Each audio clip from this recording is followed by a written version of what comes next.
Welcome, everybody, to the Sonoma Spiel. My name is Tim with the Sonoma Valley Visitors Bureau. I did not go to the farmers market today. I normally start off my podcast by giving you a rundown of the farmers market. I talk about Jimmy the Pumpkin Guy. I talk about Baker and Cook and their donut holes. I talk about Gloria the Crepe Lady. Wait, I'm doing it. I'm talking about That's not why I'm here. But I am talking about somebody who's involved in the farms and growing. We're recording this in June. It's almost Father's Day. Happy Father's Day, everybody. Things are growing out here in Sonoma Valley. The grapes are starting to cluster up. You're starting to see the development there on the vines. But really, you're starting to see like stone fruits and things in the markets. And tomatoes are starting to appear. And that's why today I have a very special guest. And this time I actually mean it. This time is a very special person. I've known this person a very long time, and they're doing amazing work, and they're with a group called Farm to Pantry, and it's Kelly Conrad. Hi, Kelly. Howdy. How you doing? I can't believe you didn't go to the farmer's market today when you're going to deal with a farm person today. Well, I figured you're a farm person. Right. So I have to make up for your my lack of attendance. Sure. Yeah, I should have fixed that. But we went to go get Mexican food instead. True. And we got mushrooms. And it was very fresh. Yeah, and mushrooms grow I guess in farms.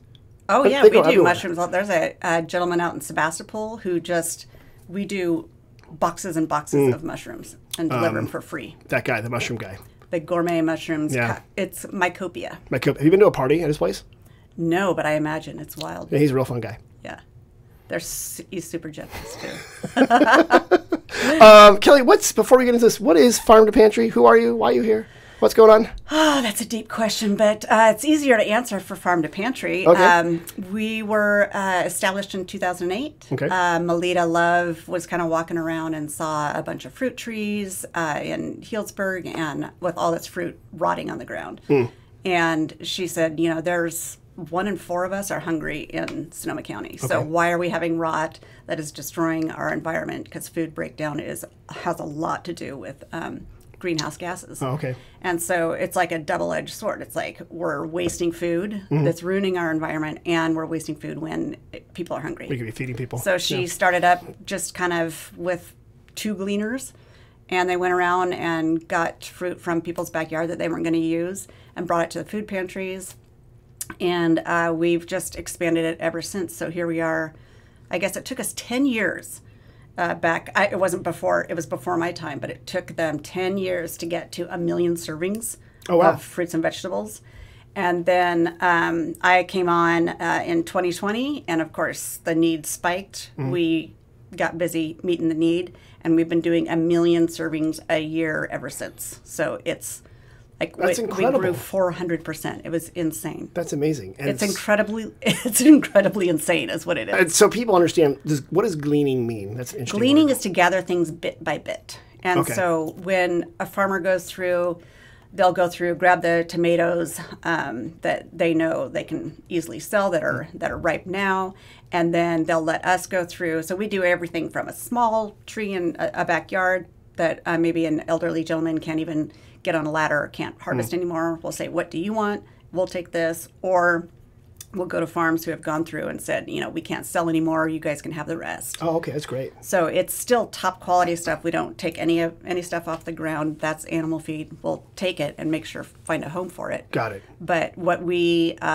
deliver our people are really high quality fruits and vegetables. These are locally. I mean, the core grown. of like wine country cuisine, right? Is like seasonal, locally grown stuff at the terroir.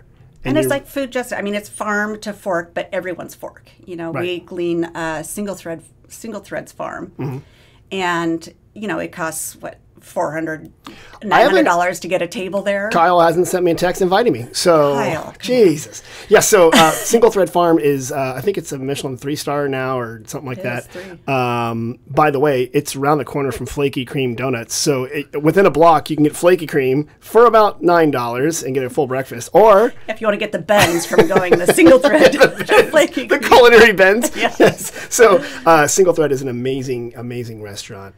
And they grow just phenomenal. They have their own farm. Their caliber of vegetables and that they grow out on their farm. And they're generous enough to whatever they don't sell out on their farm store, we come every Sunday and take that. So this is stuff that's probably going to cost you, hundreds of dollars at SingleThread. And it's the ultimate in food justice when you can take this high quality produce and bring it to low income housing. And it's almost like, and you get to give it away for free. And it's the coolest thing ever. The people who need it the most.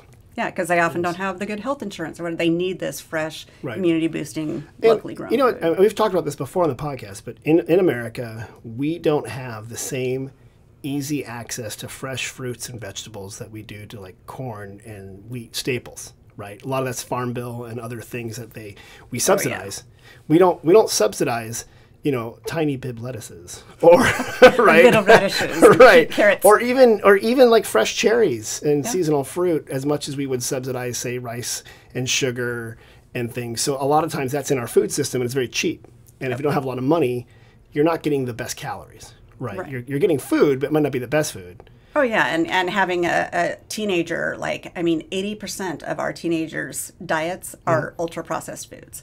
So the list of, diabetes and obesity and, heart conditions that our kids are having is because these are over-processed foods. They're so bad for you, but they are so convenient. And especially if you're on a budget or if you're low income, they're affordable. And accessible. And, some of these low-income people, they'll be the ones growing this food for everyone else and feeding us, and then they can't afford it themselves. The kind of irony of that, yeah. And that's, I see a lot in California where we do rely, admittedly, on a lot of migrant and cheap labor to grow food and different products. So I'm glad that Farm to Pantry is like, hey, we need to connect people to the food. And a lot of these people, as you mentioned, food justice, are involved in the process. And you would have to be incredibly naive or in a reality distortion zone to realize that. How do you guys get the food to people then? Like, how does that work? So we have, on our website, we have a calendar up there that we publish all of our gleans. Sometimes it's helping people thin their trees so that they get better fruit. Next season, so right now it's kind of a slow pruning season. And getting it We're ready. pruning right now. And then, look at you, little Miss Ag. I know. Look at me. And then we also started this program, which was kind of a game changer, but it's, speaking of farmers, it was a way that there were some small family-owned farmers that told us, if we hadn't started this program or kept this program going, they would not have made it through the pandemic. So Newsom and Kat Taylor started it as just a pilot program during the pandemic, and then we were part of that pilot program. Well, we thought it was so awesome and so beneficial to the farmers who make our food that we fundraised to keep it going. Oh, great. Okay. And so we pay a market rate for these little farmers that are in a little co-op to give us boxes of phenomenal food. Sometimes there's grass-fed beef in there, farm-fresh eggs, and we bring it's a this is like a CSA. Yes, and I would not be able to afford it. It is beautiful stuff, and we'll bring it to Burbank Housing. Okay, and we'll bring it to their community centers, and it's kind of nice because there's a dignity to it in that you don't have to wait in a food line, and I see those looks of shame, and it's just I've been on all ends of it. And to be able to bring it to where people live is great. Yeah, it's a little dignity there, and as well. And there's for the more esoteric items, we'll put in a recipe. So, but half the time they're like, "Don't tell me, I know what to do with this." Okay, I'm going to jump to that before we even get to that. You guys do have recipes on your website. For a while, you were working with Dusky Estes, who's a friend of mine and a friend of yours, and a wonderful woman who does. She's a chef. I know Shauna Davis here in town works a lot with you guys. Yes. But I saw Dusky had her secret ingredient cupcakes on there. The secret ingredient? Zucchini. Because there comes a time in everyone's life when your neighbors leave 30 pounds of zucchini on the doorstep. It's like it was a drive-by zucchini. Like, oh my God. And so I love this. It's a way to really use a zucchini and get cupcakes. And that's a good recipe on there. It is. And that's been so much fun. Is one of our programs is working with kids on the nutrition education. Oh, that's cool. And we'll give them to take a recipe home, and parents are just crazy excited. They're like, my son wanted to cook for me, and if they know where the food comes from, if they handle it, if it's their idea, they will eat it, they will try it. They put kale in little rainbow wraps. They're game. They'll probably make TikToks about it. Reaction videos while they're dancing. And I also saw lemon meringue pie in a jar. Which I like. Everyone here, if you have a lemon tree, you have a lot of lemons.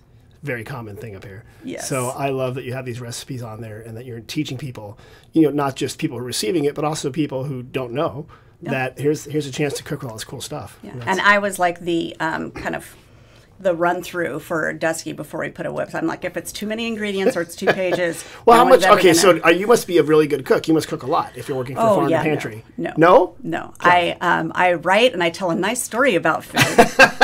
But when I offer to go into the kitchen and cook, I'm asked what I'm doing there, and can you just step away from the kitchen? So tablespoons and teaspoons are 2 different things, Kelly. Get out of here.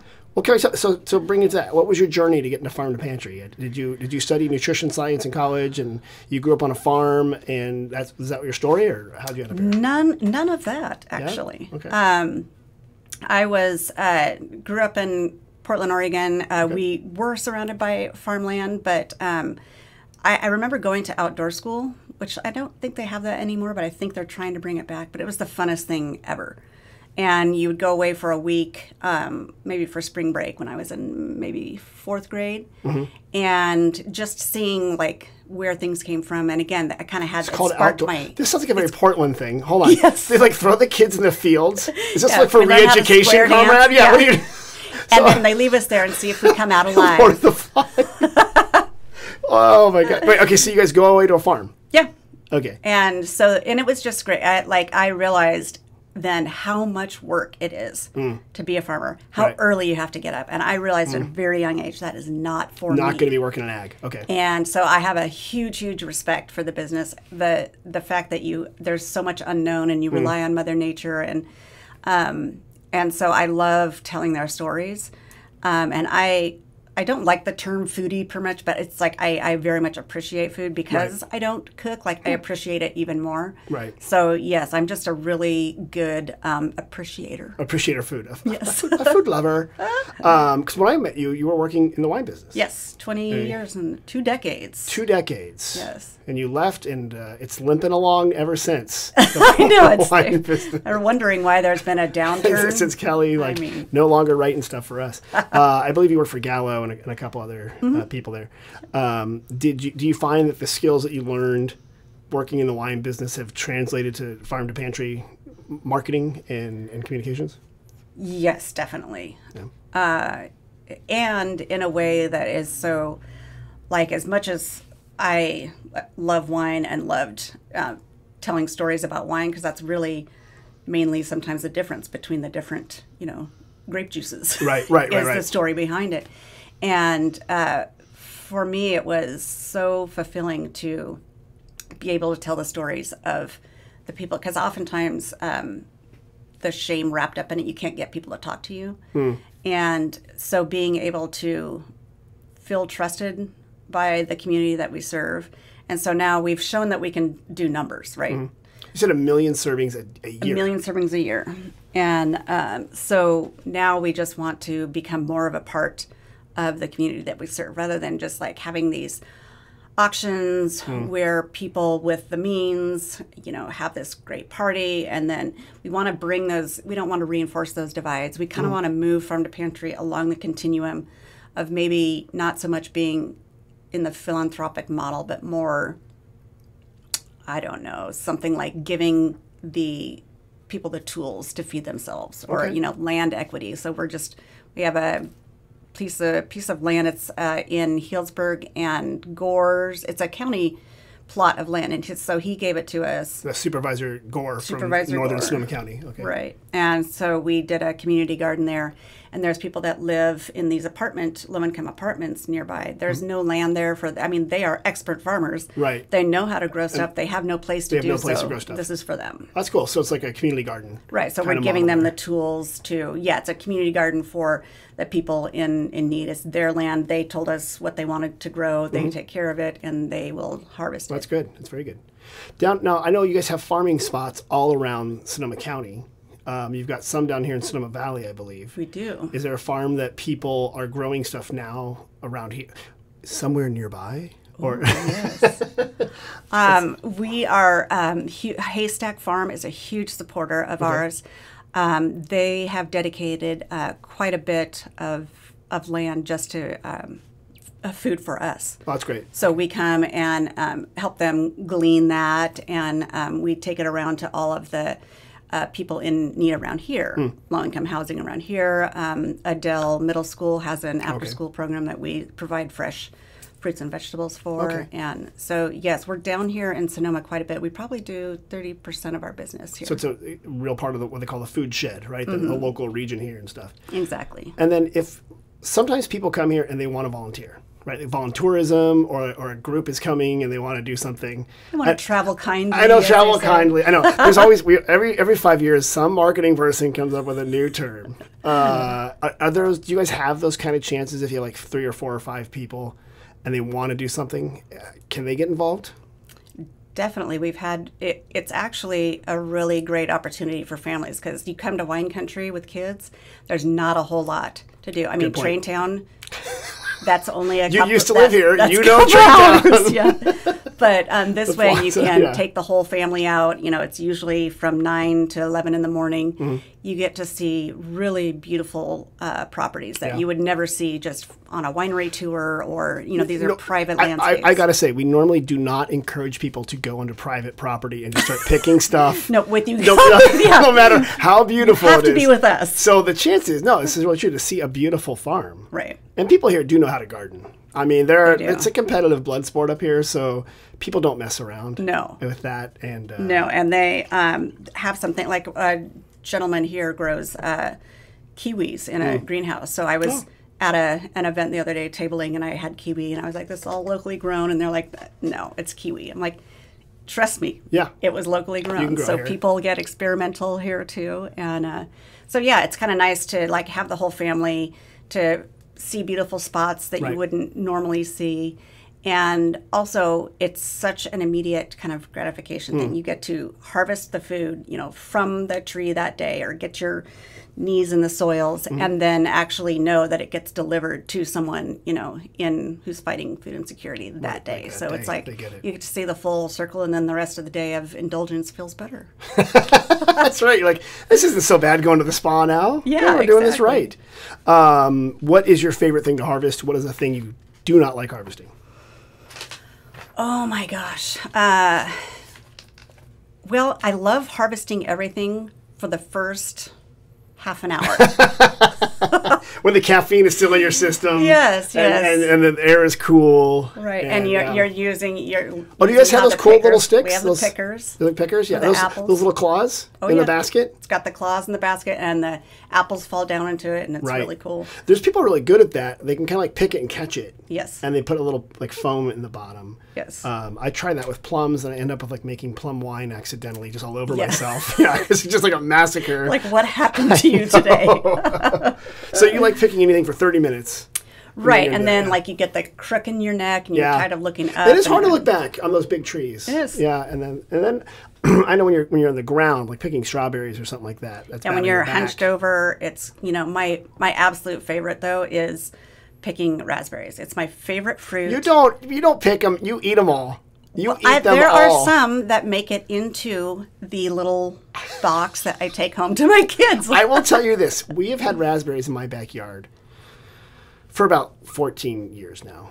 My kids How did I not know this? My kids don't, I lie to my kids, and because they don't listen to the podcast, I lie. Because they're like, do we have raspberries? I'm like, I don't know. Go check. And they never go out and look.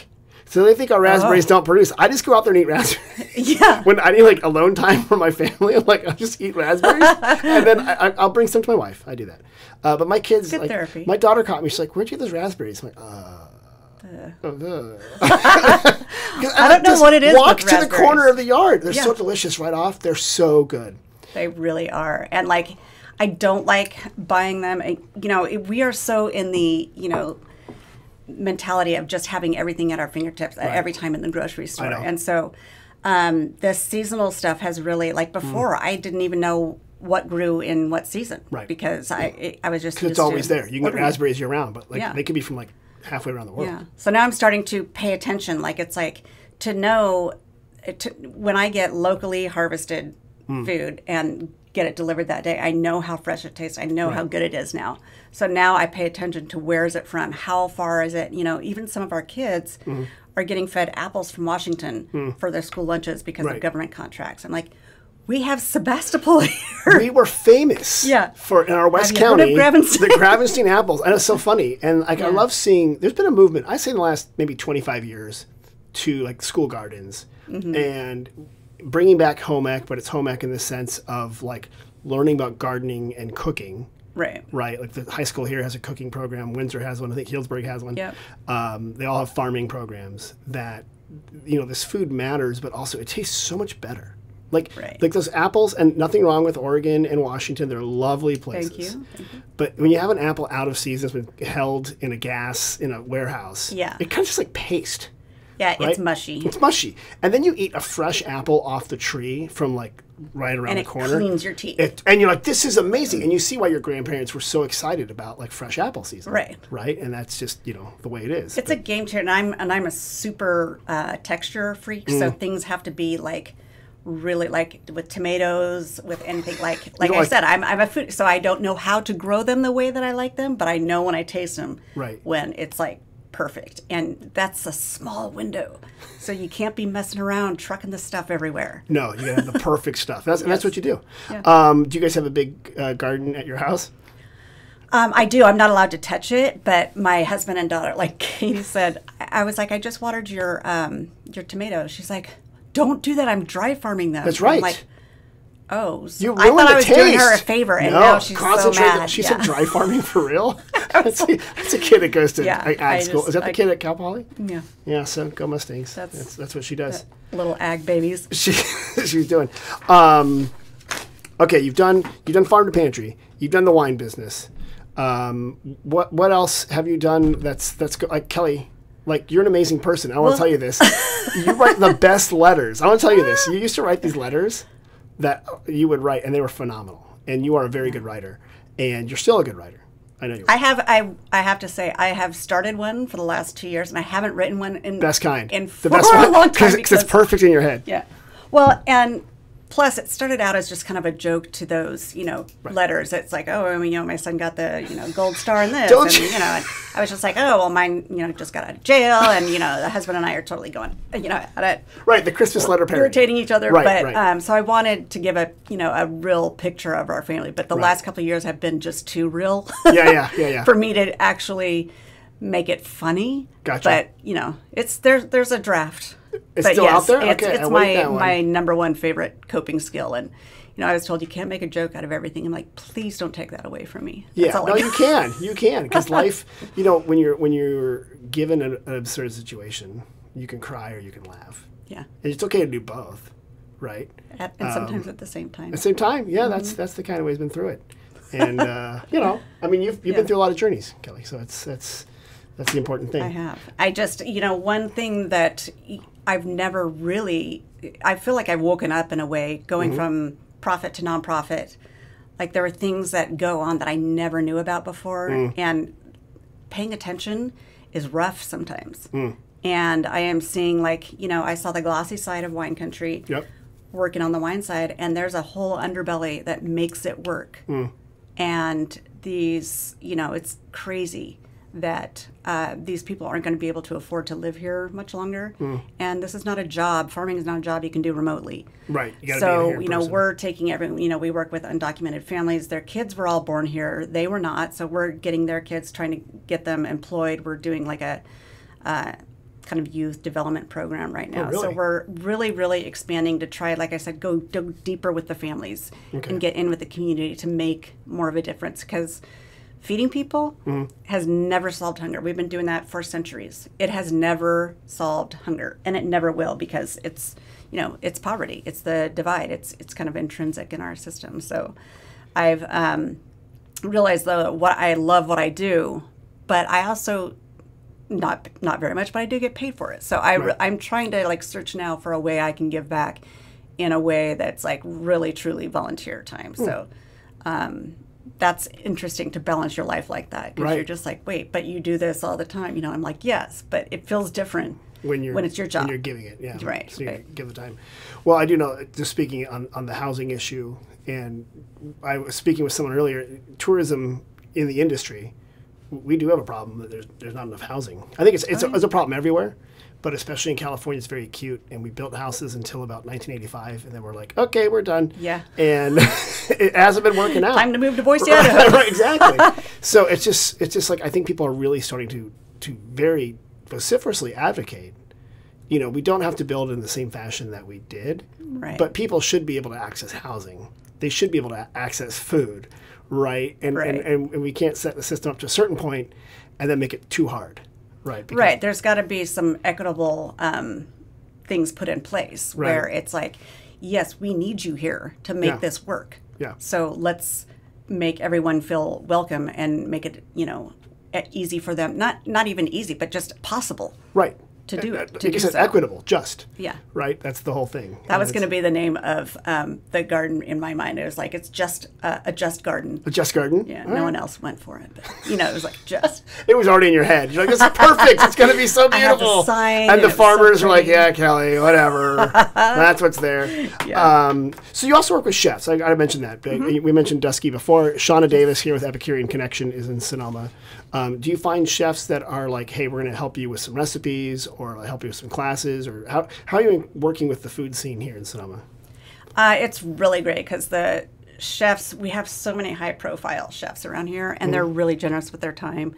And so we're hoping a couple of them will do some cameos with our food, the nutrition program. Okay. Because how cool is that for kids to like learn to cook from, like Charlie Palmer or something for a day. Right. And since we have that accessible to us, we want to be able to make that work when we can. And we work with like Sonoma Family Meal and stuff like that. Oh, so we will bring food for them, seasonal food for them to cook and train the other people with. And great. Okay. We'll ask series what they need. So we partner with over 100 other nonprofits.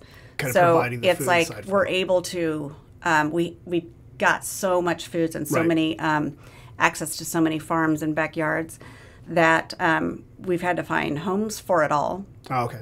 And I mean, so a million meals. you're able to touch a lot of people. So I love that about Farm to Pantry is it's not like we're in competition with other nonprofits. We're helping them help others. So my first question, we mentioned chefs, and you didn't say the one thing that bothers me, which is celebrity chef, because I don't know what makes a chef a celebrity chef other than they've been in a press release. I say high profile because I Aren't find they all that, celebrity chefs now? Yeah, to me, I think people think that if you're on like Food Network, anytime you're a celebrity chef. Right. But there's so much more. Like a celebrity chef to me is someone who like gets to like Dusky. She's everywhere. She's doing stuff for her community. And all our chefs around here are pretty good at the community. But I mean, celebrity, like just because you were on, the Knife Show or something, I don't know. And you did PR for a long time, so you're like, don't you're a celebrity. Don't take your own supply, right? Yeah. Like, all right, celebrity. Yeah, I love when I get press releases about a celebrity chef. I'm like, come on, just say you're a chef. You're a cook. You're popular. You're popular. I mean, you're a celebrity. Who? You. Me? Yes. To both listeners of the podcast. There are very few people that I speak to who haven't heard of Tim. And I'm still trying to, I feel all cool when I'm like, really? And everyone's like, oh yeah, I hung out with him last week. That's because I just ride my bike around and talk to people all the time. That's what I do. You're funny. If people want to volunteer with you or give you money, is there a website they can go to for information? Yes, it's farmtopantry.org. Make sure you put the R in there a couple of times.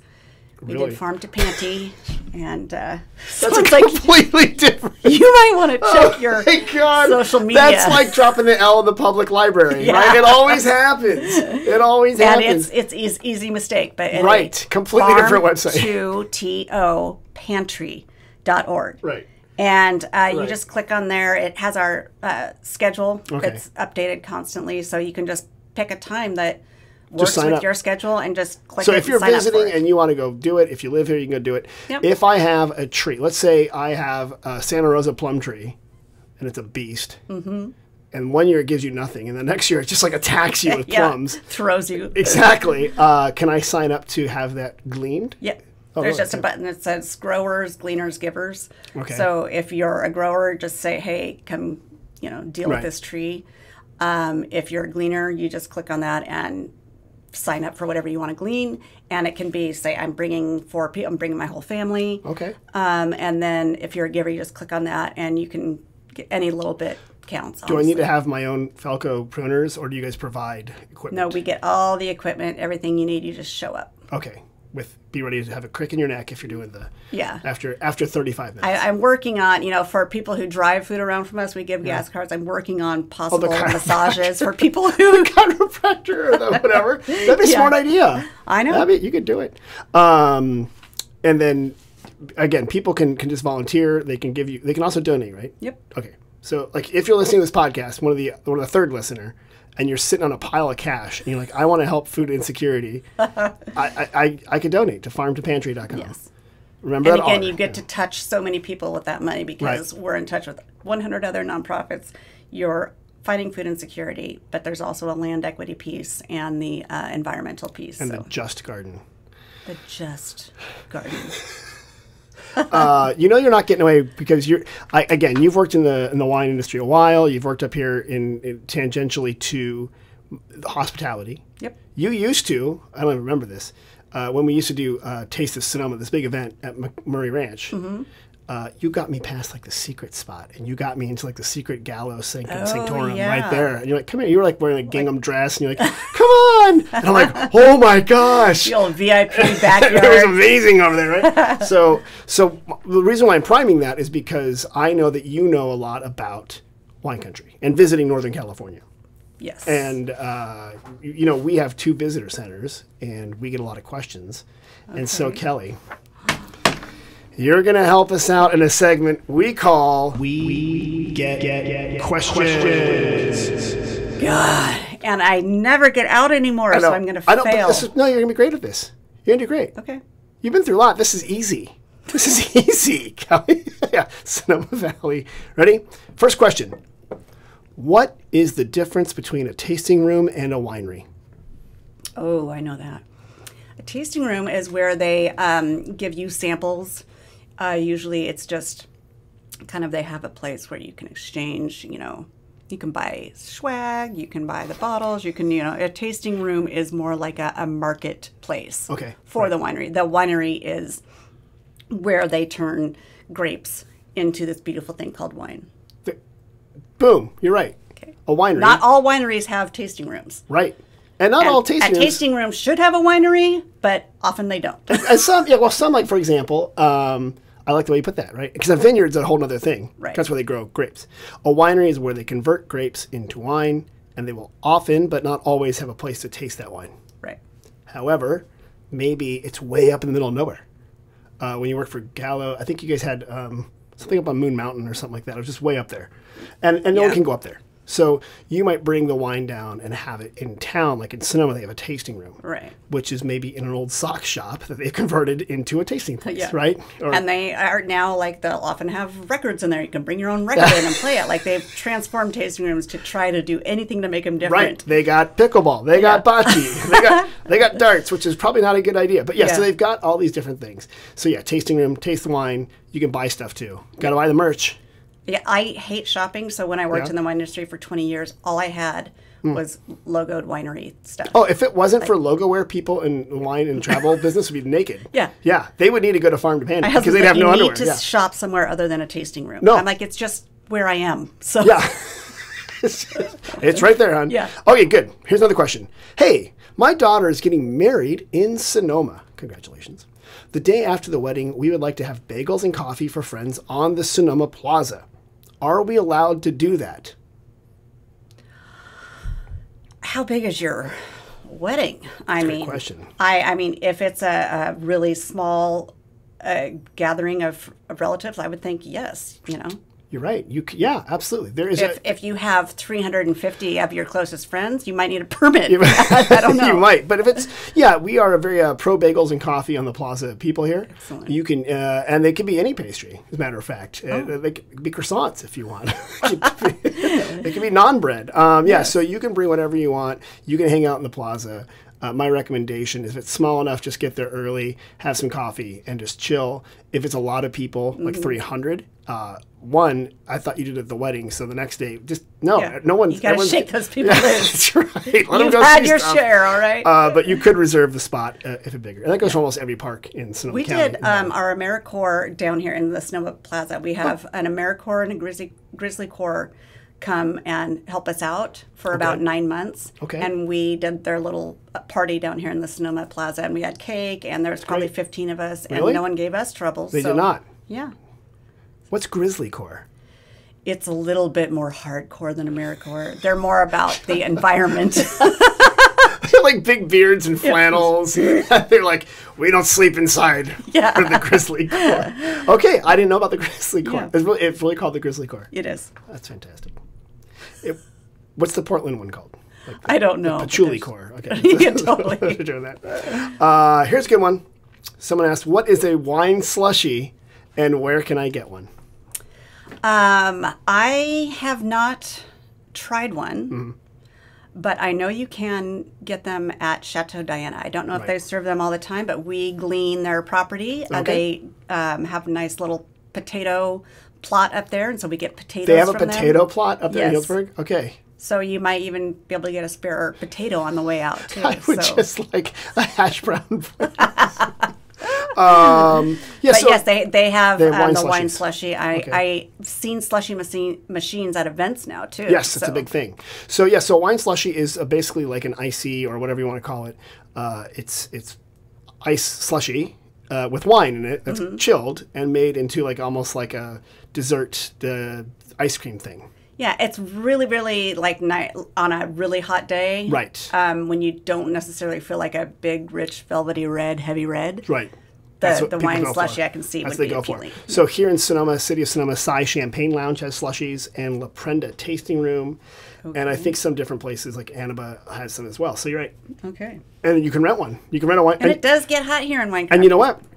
It doesn't even have to be a wine. You can get a non-alcoholic grape juice that has the same sort of feeling to it and just have slushies, or get the atomic weird blue stuff that kids eat. And have your blue tongue. We're trying not to have them. Have all the chemicals. I do. The trend that I do like is that they've had more offerings for people who are driving. And smart. They'll be like, hey, we have non-alcoholic grape juice and stuff like that. It's a great idea. I know they have that at several wineries, which I think is great. I think because it's it encourages people to be like, to want to be the driver, you know, because they get treated special. Well, not everyone drinks. So it gives you a chance as well to like, hey, be a part of the activities. Yeah. And to do it, and so Would you like your milk in a fancy glass? I always get mine in a goblet. Thank you. Yeah. Okay. Here's another question. You're doing great, by the way. Okay. So bring it. I saw a sign on the side of the road that said "Prescribed burn. Don't call." What does that mean? Yeah. Well, there's a lot of people that have PTSD around here when they see smoke. Right. And so a lot of people will see smoke and immediately panic. Yeah. So, but we're kind of going back to the ways of the indigenous people where they would they would have these fires, and it's basically it doesn't burn the land, but it basically prevents forest fires in some way. I don't know the science behind it, but it's really, really good for the soil and to prevent forest fires. So we amazingly have decided, they did that for a reason. They were onto something. there was a reason for that. So now they'll do prescribed burns just to get down the rill. Right. Especially when we've had a lot of rain at once. It gets real grassy. Like our cover crop was taller than me. When I say our, I mean like our neighbors. And you're 6 feet tall. People listening. Totally. Right. Woo. And so it'll get those under control, so it's not easy to burn. So they will do prescribed burns and post it so that people don't panic and then call in a fire. Right. So it's just a little warning that no need to worry. We're doing this on purpose. Exactly. And it's usually CAL FIRE or the the Sonoma Ecology Center or someone's doing a burn. And I think what I've heard is called fuel reduction, where they get rid of a lot of, it's not just, it's the grasses aren't the problem, those burn down, but it's like when the branches fall and they build up and the trees get close together, you have big fires. And so you're absolutely right. Like, it's a way to like control that over time. It is kind of freaky if you're not from here, but if you're from here, you're like, oh, okay. And that's why they put the sign up. But they get calls anyway because but it's like a big thing. You're like, okay, that looks like more than an acre. I know. You're like, what the heck? How big is an acre? Yeah. No, and they don't do them usually later in the summer. It's usually in the spring. So we're at the right tail end of it right now in June when the grass is dry and they kind of finish it. Interesting fact, up in Dry Creek Valley, there's a winery called Sabragia, and it's right against Lake Sonoma. And it has a huge earthen dam. And they were the ones, the earthen dam, they would burn part of it around Labor Day so CAL FIRE could practice it. And Burning Man happens the same weekend. They would have a Burning Dam party. So you can sit there and watch the CAL FIRE guys practice on this big, huge, it's an enormous dam. Yeah. And it's kind of amazing, so hey. I love that winery. Like, you have to keep going down Dry Creek Road. And you think you're like, it's the end of the earth. Yes. Or you're going to be in the lake. And the view is worth it. And they, are so happy that people are out there. They treat you like... You made it! Yes. Yeah. People You're have like, come you're not a steelhead coming all the way up. Like, no, I'm a human being. Yeah. You're doing great on this. Okay. See, you were worried. Come on. Ready? It's all coming back. So easy. We are visiting from the wine regions of Germany, so we are already familiar with vineyards. We would like to actually see some areas with scenic beauty, and we only have one day. Oh. What do you recommend? Who asked that question? That is a German. Difficult. My husband was born in Germany. No wonder he's so irritating. Is he German? And true, like I want him to take me to Germany because there is some beautiful. It's gorgeous. On the Moselle River and everything. Yeah. Okay, I'm going to get over there. I have a question for them. Okay. Okay, I'll try to find him. But, He's gone. There's lots of... so just scenic beauty. Where do you go? Scenic beauty. You drive down that moon, Right, the Arnold Drive? Arnold Drive. Right. That is beautiful, no matter what time of day. Yeah. But kind of like midday when all the greenness and the oaks are overlaying it. And that's a nice... Because you used to live down here. I did. And you probably... the same thing happens to me when I drive through Alexander Valley. Like I feel like I'm only 3 miles out of downtown Healdsburg. Right. But I feel like I've entered another country. Like it's like the hills of Italy or something. Right. No, it's gorgeous. And it's absolutely breathtaking. I just sometimes pull over and we'll take a picture of it. And I've driven by it so many times, but I act like a tourist whenever I drive through there because it is that breathtaking. No, it really, it's okay to be a tourist. Right.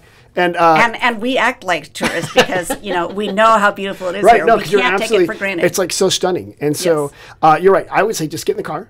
If you're in a car and go drive around. Arnold Drive, Highway 12 is fantastic. Dry Creek Valley is fantastic. Russian River, go out there, go to the coast and see stuff there. If you want to go for a hike, I sense like this German guy wants to go hiking. I don't know why. Maybe it's the Swiss people instead of the Germans. I think so, yeah. But go up to the Overlook Trail here in Sonoma. Go up to Jack London State Park. We glean Jack London State Park, too. Oh, right. They have a historic orchard. Yes. I forgot about that. And you can do the hikes and anything you see, you can eat. For real? Yeah. Are there just like random fruit trees just around? Well, they preserved the orchard, but basically it used to be controlled, taken care of by Sonoma Developmental Center. Okay. Jack Creek. Jack London? Jack London bought that property, and so now we help them glean it, and then we bring the excess food, to people here in Sonoma. Oh, that's great. But they're doing lots of like wildflower hikes where you can go with an expert and they can point stuff out to you. Or there's more like 12-mile hikes where you can really get serious. What did I say? The 12 miles, that's a lot of hiking. Who the hell would hike 12 miles? It is. Like, I almost signed up for it on accident. It was on small print. I was like, whoa. Like, that's not 1.2 miles. No. The decimal's wrong. Forget that. Yeah. That's right. You're right. There's a lot of beautiful places to go out and do stuff like that and see things. Kelly, are you a big hiker? I will hike, but I don't like seek it out myself, but I'll go with people. Okay. And you're like not like a crazy runner or anything like that? Or... I used to be. Okay. I did a marathon, and then I said, that's it. Done it. I'm finished. I'm over. I'm a one percenter, and I won't have to do we that get again. a lot of people that come here either to do running events or they just really want to go hiking. And what's nice about Sonoma Valley and Sonoma County, we're not Yosemite, we're not, desolation wilderness, but we still have fantastic hikes we do have 12 to 15 mile hikes if you're insane. Right. Or like normal people, we have 3 mile hikes. Well, and my first marathon was the Santa Rosa Marathon. Oh, you did that? You get to run through a barrel room and everything. So there's people that come from all over the world just to, do a unique marathon where you get to run through a barrel room. Really? Instead of water at one point, they hand out these little wine? things of wine. Oh, my God. Which is the last thing Wait, you need. you But said- it's something, really cool. Have you run more than one marathon? Just halves and then a marathon. Okay. No, don't do that. Just Oh. walk. Yeah, I know. It's not. Like I said, there was a. Although we have the time I Napa, was crazy. we have the Napa to Cinema Marathon coming up, and that's a big thing here, and people really like it. It's supposed to be very pretty. I enjoy watching them finish. I'm so proud of them. Yes. I'm so happy. I'm share their journey. I'm like, you guys did such a good Yeah, job. I will be there to root them on. I will not Right. be doing it again. But it was great. That's nuts. All right, you answered all the questions. You passed the test. You can now be a volunteer at the visitor center. Good job, Kelly. This is wonderful. I've learned about the ability to glean. I've learned the importance of it. I've learned that if I want to come here and glean, I can go on your website and sign up. If I have a tree that needs to be gleaned or a field, I can sign up for that. Or edible flowers or whatever you edible have. flowers I can give to you. If I have a ton of money and I want to donate it to a worthy cause, I can go to farm2pantry.org and donate it there. Yes.